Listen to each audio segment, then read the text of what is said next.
Memata-matai negara musuh alias spionase bukan hal baru lagi dan sudah berlangsung sejak lama. Biasanya, tindakan spionase lantas berujung pada berbagai kampanye sabotase. Hal itu terjadi pula di Eropa. Para pejabat Eropa melaporkan bahwa Rusia, Belarus, dan proksinya melancarkan puluhan serangan dan insiden lainnya di seluruh Eropa. Dugaan rangkaian kampanye sabotase itu disebut mulai terjadi sejak 3 tahun lalu, tepatnya saat Rusia mulai menginvasi Ukraina pada 24 Februari 2022. Apa saja sabotase yang telah dikirim Rusia ke Eropa dan apa tujuannya?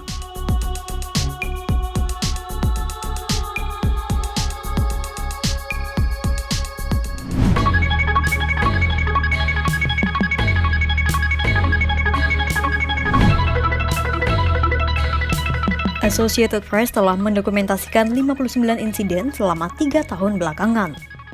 Associated Press membaginya menjadi 8 insiden. Spionase, rencana pembunuhan, pembakaran, sabotase, serangan siber, kiriman imigran, vandalisme, dan propaganda. Pertama dari spionase. Associated Press melaporkan total ada 11 kasus spionase. 3 terjadi di Inggris, 4 di Jerman, 3 di Polandia, dan 1 di Latvia. Sementara, salah satu rencana pembunuhan terjadi di Jerman yang menyasar CEO Rheinmetall, Armin Papperger. Adapun Rheinmetall merupakan perusahaan yang banyak memproduksi suplai senjata untuk Ukraina. Selanjutnya adalah aksi pembakaran. 1 terjadi di Inggris, 1 di Ceko, 3 di Polandia, 1 di Lituania, 1 di Latvia, dan 1 lagi di Estonia. Sementara untuk sabotase terjadi 11 insiden. 2 di Inggris, 1 di Perancis, 2 di Jerman, 1 di Ceko, 1 di Polandia, 2 di perbatasan Estonia dan Rusia, 1 di Estonia Utara, dan 2 lainnya terjadi di Laut Baltik. Kemudian untuk serangan siber, 2 terjadi di Inggris, 2 di Jerman, 1 di Ceko, 1 di Norwegia, 1 di Estonia, 1 di Islandia, dan 1 lagi di Spanyol. Lalu soal migrasi, pemerintah Rusia telah mendorong para migran ke arah perbatasan Rusia dengan Finlandia dan Estonia. Pemerintah Belarus pun demikian. Mereka mendorong para imigran ke arah perbatasan Belarus dengan Polandia dan Latvia.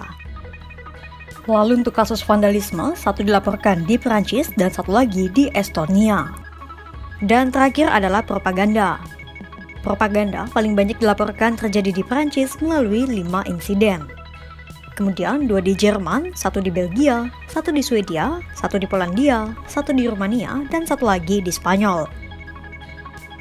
Itu tadi persebaran kampanye sabotase yang diduga dilancarkan Rusia kepada negara-negara Eropa, terutama para anggota NATO.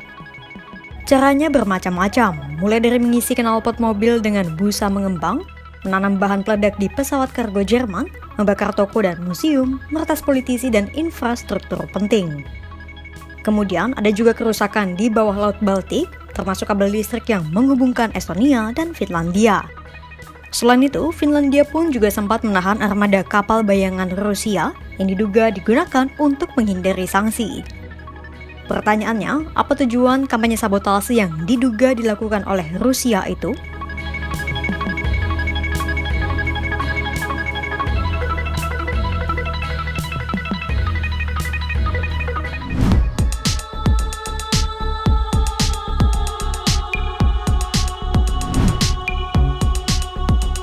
Pejabat NATO James Apaturai menyebut kampanye sabotase itu memiliki tujuan ganda.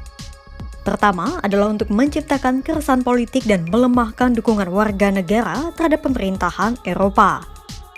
Sementara yang kedua adalah agar negara-negara Eropa pendukung Ukraina melemahkan dukungan mereka terhadap Kiev.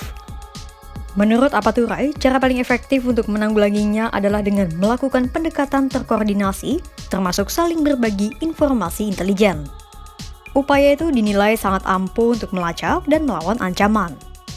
Meski demikian, kerjasama itu dihadapkan pada tantangan baru, mengingat Presiden Amerika Serikat Donald Trump mempertanyakan peran NATO dan mulai merangkul Rusia. Ditambah, Rusia pun berulang kali mengelak telah melancarkan kampanye sabotase karena sulitnya membuktikan keterlibatan Moskwa dalam sebagian besar insiden.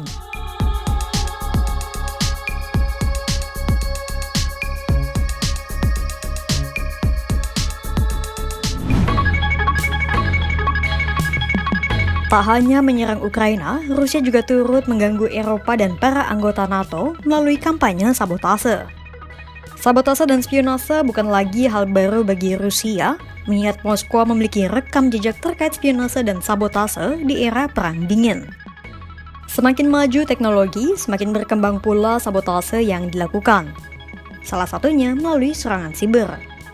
Kira-kira balasan apa yang akan diberikan Eropa dan negara-negara NATO? Bisakah upaya kerjasama terkoordinasi mencegah upaya sabotase dan spionase dari Rusia? Simak terus perkembangannya hanya di kanal YouTube Kompas.com.